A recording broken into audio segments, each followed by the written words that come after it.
بسم اللہ الرحمن الرحیم۔ السلام علیکم۔ بعض اوقات ہماری زندگی میں ہمیں صرف اندھیرا اور تکلیف ہی نظر آتی ہے۔ ایک بے نام سی بے سکونی گھیرے رہتی ہے، آنکھیں بس نم رہتی ہیں۔ یاد رکھیں، آپ تھک چکے ہیں، پر آپ کا رب نہیں تھکتا ہے۔ آپ کچھ نہیں کر سکتے ہیں، پر آپ کا رب سب کچھ کر سکتا ہے۔ یہ جو اندھیرا ہے نا، وہ رب اس کو روشنی بنانے پر قادر ہے۔ ہر تکلیف رحمت کا مرہم لے کر آتی ہے، ہر اندھیرا روشنی لے کر آتا ہے، ہر مشکل آسانی لاتی ہے۔ زندگی جامد نہیں رہتی ہے۔ آج کچھ نہیں ہے، کل سب ہوگا۔ صرف اپنے اللہ پر یقین رکھیں۔ نماز، قرآن، سیرت وہ ہیں جن کو تھام کر آپ اپنی گھٹن زدہ زندگی میں تازہ ہوا پیدا کر سکتے ہیں، اذیت کو راحت میں بدل سکتے ہیں، تکلیف کو آسانی میں بدل سکتے ہیں، اکتاہٹ کو سکون میں بدل سکتے ہیں، غم کو خوشی میں بدل سکتے ہیں۔ بس یہ بات مضبوطی سے پکڑ لیں کہ میرا اللہ ہر چیز پر قادر ہے۔ اللہ تعالیٰ سے دعا ہے، اے پروردگار، تیری ذات بڑی کریم ذات ہے، ہم بہت گناہ گار ہیں، اپنے محبوب کے صدقے ہماری خطاؤں کو معاف فرما دے۔ اے میرے پیارے اللہ، جو بیمار ہیں انہیں صحتیاب اور تندرستی عطا فرما، جو اس دنیا سے جا چکے ہیں ان کو نبی کریم کے صدقے میرے پروردگار بخش دے، انہیں جنت الفردوس میں اعلیٰ مقام عطا فرما۔ یا اللہ، جو پریشان حال ہیں ان کی پریشانی دور فرما۔ یا پاک پروردگار، جو بے اولاد ہیں انہیں نیک اور صالح اولاد عطا فرما۔ یا اللہ، اپنے حبیب کے صدقے ہماری دعاؤں کو قبول فرما، آمین ثم آمین۔ آج انشاءاللہ سورہ الحشر کی آیت نمبر 15 سے سٹارٹ کریں گے۔ اس کا ترجمہ اور تفسیر تفہیم القرآن سے بیان کروں گی جو اہل سنت جماعت کے لیے ہے۔ اعوذ باللہ من الشیطان الرجیم، بسم اللہ الرحمن الرحیم۔ یہ انہی لوگوں کی مانند ہیں جو ان سے تھوڑی ہی مدت پہلے اپنے کیے کا مزہ چکھ چکے ہیں اور ان کے لیے دردناک عذاب ہے۔ اس کی تفسیر ہے، اشارہ ہے کفار قریش اور یہود بنی کینکا کی طرف، جو اپنی کثرت تعداد اور اپنے سر و سامان کے باوجود انہی کمزوریوں کے باعث مسلمانوں کی مٹھی بھر بے سر و سامان جماعت سے شکست کھا چکے تھے۔ آیت نمبر 16۔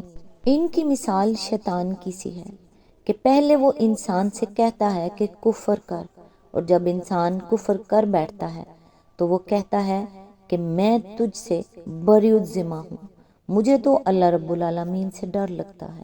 اس کی تفسیر ہے، یعنی یہ منافقین بنی نذیر کے ساتھ وہی معاملہ کر رہے ہیں جو شیطان انسان کے ساتھ کرتا ہے۔ آج یہ ان سے کہہ رہے ہیں کہ تم مسلمانوں سے لڑ جاؤ اور ہم تمہارا ساتھ دیں گے، مگر جب وہ واقعی لڑ جائیں گے تو یہ دامن چھڑا کر اپنے سارے وعدوں سے بری الذمہ ہو جائیں گے اور پلٹ کر بھی نہ دیکھیں گے کہ ان پر کیا گزر رہی ہے۔ ایسا ہی معاملہ شیطان ہر کافر سے کرتا ہے، اور ایسا ہی معاملہ اس نے کفار قریش کے ساتھ جنگ بدر میں کیا تھا، جس کا ذکر سورہ انفال آیت نمبر 48 میں آیا ہے۔ پہلے تو وہ ان کو بڑھاوے دے کر بدر میں مسلمانوں کے مقابلے پر لے آیا، اور اس نے ان سے کہا کہ لا غالب لکم اليوم من الناس وانی جار لکم، یعنی آج کوئی تم پر غالب آنے والا نہیں ہے اور میں تمہاری پشت پر ہوں۔ مگر جب دونوں فوجوں کا آمنا سامنا ہوا تو الٹا پھر گیا اور کہنے لگا، انی بری منکم انی ارا ما لا ترون انی اخاف اللہ، یعنی میں تم سے بری الذمہ ہوں، مجھے وہ کچھ نظر آ رہا ہے جو تمہیں نظر نہیں آتا، مجھے تو اللہ سے ڈر لگتا ہے۔ آیت نمبر 17۔ پھر دونوں کا انجام یہ ہونا ہے کہ ہمیشہ کے لیے جہنم میں جائیں، اور ظالموں کی یہی جزا ہے۔ آیت نمبر 18۔ اے لوگو جو ایمان لائے ہو، اللہ سے ڈرو، اور ہر شخص یہ دیکھے کہ اس نے کل کے لیے کیا سامان کیا ہے۔ اللہ سے ڈرتے رہو، اللہ یقیناً تمہارے ان سب اعمال سے باخبر ہے جو تم کرتے ہو۔ اس کی تفسیر ہے، قرآن مجید کا قاعدہ ہے کہ کہ جب کبھی منافق مسلمانوں کے نفاق پر گرفت کی جاتی ہے تو ساتھ ساتھ انہیں نصیحت بھی کی جاتی ہے تاکہ ان میں سے جس کے اندر بھی ابھی کچھ ضمیر کی زندگی باقی ہے وہ اپنی اس روش پر نادم ہو اور خدا سے ڈر کر اس گڑھے سے نکلنے کی فکر کرے جس میں نفس کی بندگی نے اسے گرا دیا ہے۔ یہ پورا رکوع اسی نصیحت پر مشتمل ہے۔ اسی آیت کے ضمن میں آگے فرمایا کل سے مراد آخرت ہے، گویا دنیا کی یہ پوری زندگی آج ہے اور کل وہ یوم قیامت ہے جو اس آج کے بعد آنے والا ہے۔ یہ انداز بیاں اختیار کر کے اللہ تعالیٰ نے نہایت حکیمانہ طریقے سے انسان کو یہ سمجھایا ہے کہ جس طرح دنیا میں وہ شخص نادان ہے جو آج کے لطف و لذت پر اپنا سب کچھ لوٹا بیٹھا ہے اور نہیں سوچتا کہ کل اس کے پاس کھانے کو روٹی اور سر چھپانے کو جگہ بھی باقی رہے گی یا نہیں، اسی طرح وہ شخص بھی اپنے پاؤں پر خود کلہاڑی مار رہا ہے جو اپنی دنیا بنانے کی فکر میں ایسا منہمک ہے کہ اپنی آخرت سے بالکل غافل ہو چکا ہے۔ حالانکہ آخرت ٹھیک اسی طرح آنی ہے جس طرح آج کے بعد کل آنے والا ہے، اور وہاں وہ کچھ نہیں پا سکتا اگر دنیا کی موجودہ زندگی میں اس کے لیے کوئی پیشگی سامان فراہم نہیں کرتا۔ اس کے ساتھ دوسرا حکیمانہ نقطہ یہ ہے کہ اس آیت میں ہر شخص کو آپ ہی اپنا محاسب بنایا گیا ہے۔ جب تک کسی شخص میں خود اپنے برے اور بھلے کی تمیز پیدا نہ ہو جائے اس کو سرے سے یہ احساس ہی نہیں ہو سکتا کہ جو کچھ وہ کر رہا ہے وہ آخرت میں اس کے مستقبل کو سنوارنے والا ہے یا بگاڑنے والا، اور جب اس کے اندر یہ حس بیدار ہو جائے تو اسے خود ہی اپنا حساب لگا کر یہ دیکھنا ہوگا کہ وہ اپنے وقت، اپنے سرمائے، اپنی محنت، اپنی قابلیتیں اور اپنی کوششوں کو جس راہ میں صرف کر رہا ہے وہ اسے جنت کی طرف لے جا رہی ہیں یا جہنم کی طرف۔ یہ دیکھنا اس کے اپنے ہی مفاد کا تقاضا ہے، نہ دیکھے گا تو آپ ہی اپنا مستقبل خراب کرے گا۔ آیت نمبر 19، ان لوگوں کی طرح نہ ہو جاؤ جو اللہ کو بھول گئے تو اللہ نے انہیں خود اپنا نفس بھلا دیا، یہی لوگ فاسق ہیں۔ اس کی تفسیر ہے یعنی خدا فراموشی کا لازمی نتیجہ خود فراموشی ہے۔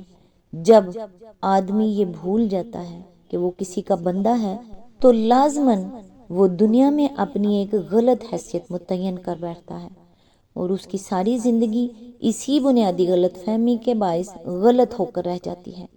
اسی طرح جب وہ یہ بھول جاتا ہے کہ وہ ایک خدا کے سوا کسی کا بندہ نہیں ہے تو وہ اس ایک کی بندگی تو نہیں کرتا جس کا وہ در حقیقت بندہ ہے، اور ان بہت سو کی بندگی کرتا رہتا ہے جن کا وہ فی الواقعہ بندہ نہیں ہے۔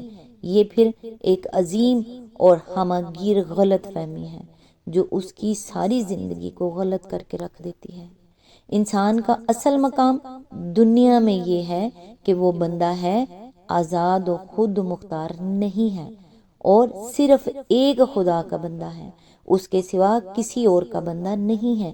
جو شخص اس بات کو نہیں مانتا، نہیں جانتا، وہ حقیقت میں خود اپنے آپ کو نہیں جانتا، اور جو شخص اس کے جاننے کے باوجود کسی لمحہ بھی اسے فراموش کر بیٹھتا ہے اسی لمحے کوئی ایسی حرکت اس سے سرزد ہو سکتی ہے جو کسی منکر یا مشرک یعنی خود فراموش انسان ہی کے کرنے کی ہوتی ہے۔ صحیح راستے پر انسان کے ثابت قدم رہنے کا پورا انحصار اس بات پر ہے کہ اسے خدا یاد رہے۔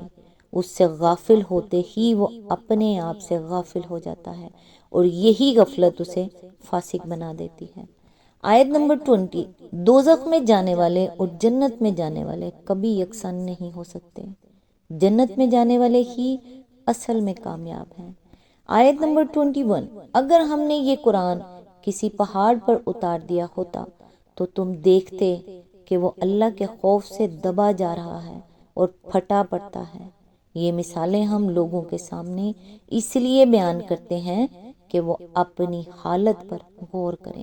اس کی تفسیر ہے، یہ تمثیل کا مطلب یہ ہے کہ قرآن جس طرح خدا کی کبریائی اور اس کے حضور بندے کی ذمہ داری و جواب دہی کو صاف صاف بیان کر رہا ہے، اس کا فہم اگر پہاڑ جیسی عظیم مخلوق کو بھی نصیب ہوتا اور اسے معلوم ہو جاتا کہ اس کو کس رب قدیر کے سامنے اپنے اعمال کی جواب دہی کرنی ہے، تو وہ بھی خوف سے کانپ اٹھتا۔ لیکن حیرت کے لائق ہے اس انسان کی بے حسی اور بے فکری جو قرآن کو سمجھتا ہے اور اس کے ذریعے سے حقیقت حال جان چکا ہے، اور پھر بھی اس پر نہ کوئی خوف طاری ہوتا ہے، نہ کبھی اسے یہ فکر لاحق ہوتی ہے کہ جو ذمہ داریاں اس پر ڈالی گئی ہیں ان کے بارے میں وہ اپنے خدا کو کیا جواب دے گا، بلکہ قرآن کو سن کر یا پڑھ کر وہ اس طرح غیر متاثر رہتا ہے کہ گویا وہ ایک بے جان اور بے شعور پتھر ہے